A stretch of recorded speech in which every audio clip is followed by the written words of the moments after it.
اعوذ باللہ من الشیطان الرجیم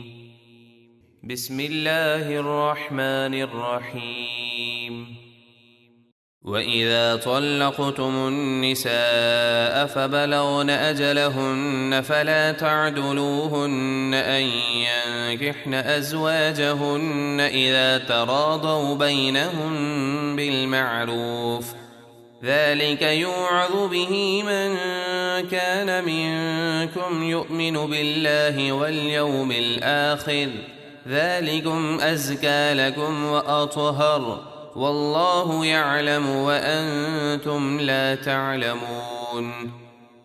اور جب تم عورتوں کو طلاق دے دو اور وہ اپنی عدت پوری کر لیں تو اے عورتوں کے سرپرستو، تم انہیں اپنے شوہروں سے نکاح کرنے سے مت روکو جب کہ وہ آپس میں شریعت کے مطابق رضامند ہو جائیں۔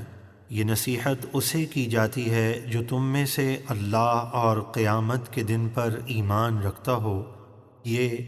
یعنی عورتوں کا نکاح کرا دینا تمہارے لیے زیادہ ستھرا اور پاکیزہ ہے، اور اللہ جانتا ہے اور تم نہیں جانتے۔ والوالدات يرضعن أولادهن حولين كاملين لمن أراد أن يتم الرضاعة وعلى المولود له رزقهن وكسوتهن بالمعروف لا تكلف نفس إلا وسعها لا تضار والدة بولدها ولا مولود له بولده وعلى الوارث مثل ذلك فإن أرادا فصالا عن تراض منهما وتشاور فلا جناح عليهما وإن أردتم أن تسترضعوا أولادكم فلا جناح عليكم إذا سلمتم ما آتيتم بالمعروف واتقوا الله واعلموا أن الله بما تعملون بصير۔ اور مائیں اپنے بچوں کو پورے 2 سال دودھ پلائیں، یہ حکم اس کے لیے ہے جو دودھ پلانے کی مدت پوری کرنا چاہے، یعنی ماں اپنے بچے کو زیادہ سے زیادہ 2 سال تک دودھ پلائے، البتہ اگر بچے کو ضرورت نہ رہے اور دودھ چھڑانے میں اسے کوئی نقصان نہ ہو تو 2 سال سے کم مدت میں بھی دودھ چھڑایا جا سکتا ہے، اور بچے کے والد کے ذمے اس کی حیثیت کے مطابق ان عورتوں کا کھانا اور لباس دینا لازم ہے۔ کسی بھی شخص کو اس کی طاقت سے زیادہ تکلیف نہیں دی جائے گی، نہ تو ماں کو اس کے بچے کی وجہ سے تکلیف دی جائے، یعنی دودھ پیتے بچے کو اس سے نہ چھینا جائے وغیرہ، اور نہ ہی والد کو اس کی اولاد کی وجہ سے تکلیف دی جائے، یعنی اس سے زیادہ خرچے کا مطالبہ نہ کیا جائے، اور جو وارث ہے اس پر بھی ایسا ہی واجب ہے، یعنی باپ کے انتقال کے بعد جو اس کا قائم مقام ہوگا اب اس پر یتیم بچے کی پرورش کی ذمہ داری ہوگی۔ پھر اگر ماں باپ دونوں باہمی رضامندی اور مشورے سے 2 سال سے پہلے دودھ چھڑانا چاہیں تو ان پر کوئی گناہ نہیں، اور اگر تم دائیوں سے اپنے بچوں کو دودھ پلوانا چاہو تو بھی تم پر کوئی مضائقہ نہیں، جبکہ تم نے جو معاوضہ ٹھہرایا تھا وہ بھلائی کے ساتھ ادا کرو، اور اللہ سے ڈرتے رہو، اور یقین رکھو کہ اللہ تمہارے سب کام دیکھ رہا ہے۔ والذين يتوفون منكم ويذرون أزواجا يتربصن بأنفسهن 4 أشهر وعشرا فإذا بلغن أجلهن فلا جناح عليكم فيما فعلن في أنفسهن بالمعروف والله بما تعملون خبير۔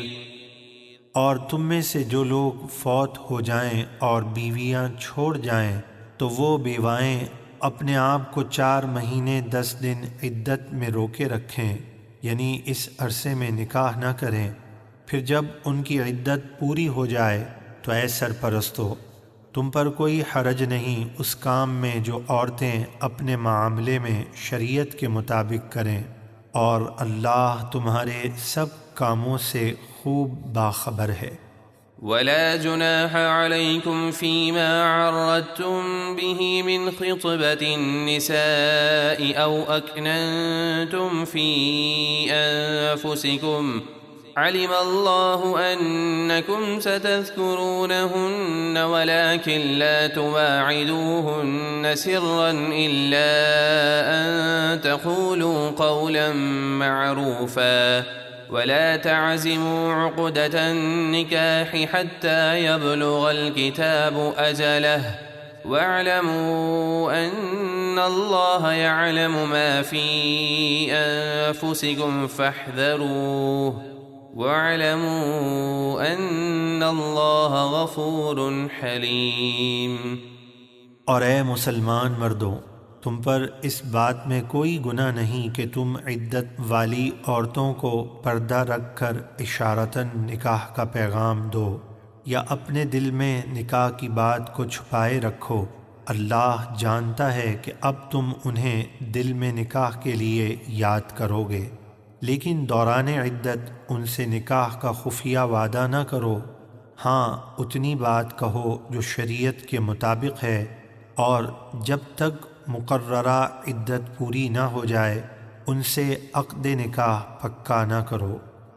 بیوہ سے دوران عدت نکاح کرنا یا اسے صراحتاً نکاح کا پیغام دینا یا نکاح کا وعدہ کرنا ناجائز و گناہ ہے، البتہ کسی اشارے کنایے میں پردہ رکھتے ہوئے پیغام دیا جا سکتا ہے، مثلاً کسی خاتون کے ذریعے اس طرح کہلوا دے کہ فلاں آپ جیسی کسی نیک عورت کی تلاش میں ہے وغیرہ۔